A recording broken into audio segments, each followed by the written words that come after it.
ቅድም ወጣት ፍሳ ሲገልጽ በነበረው አቶ ተሾመ ሲገልጽ በነበረው በርካታ ወጣቶች እንደ ኦርቢት ኢኖቬሽናል ሀብ ወደ 17 የሚጠጋ ከተሞች ላይ ሰርተናል።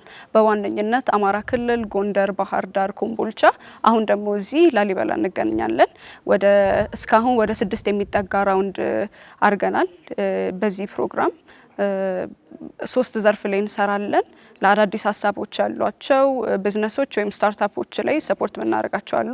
ከ3 ወር እስከ 9 ወር የሚጠጋ ሰፖርት እንሰጣቸዋለን።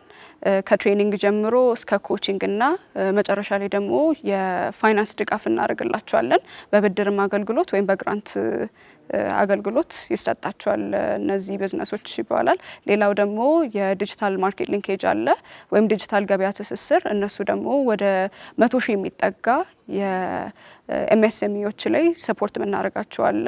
በዋነኝነቱ እጃቸው ላይ ያለውን ቴክኖሎጂ እንዴት ተጠቅመው አቅማቸው እንዴት ማሳደግ ይችላሉ፣ በዛም ቢዝነሳቸው እንዴት መታወቅ ይችላል የሚለውን ነገር እዛ ላይ ነው የምንሰራው። እሺ ያው ኦርቢት ሀብ ኢኖቬሽን ሀብ ፕሮግራም ላይ በከተማችን ያው ዛሬ ላውንች እየተደረገ ነው።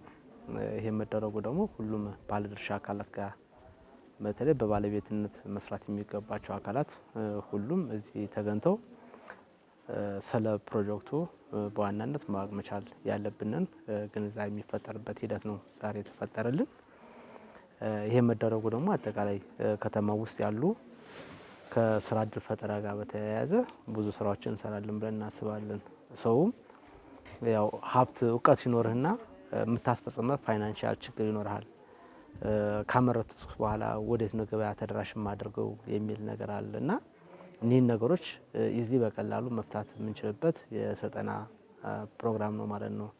እንግዲህ ይህን ሲያደርግ በአራት እንትኖች ላይ ይሰራል ፕሮጀክቱ። የመጀመሪያው የገበያ ትስስር አቅም ማጎልበቻ እና ሲድ መኒ ገንዘብ ጋር በተያያዘ እና ፋይናንሻል ወደ መሬት ተደራሽ ለማድረግ እውቀትን መሬት ላይ ተደራሽ ለማድረግ እነዚህ በአራት ጉዳዮች ላይ ስራዎችን ይሰራል ማለት ነው ፕሮጀክቱ።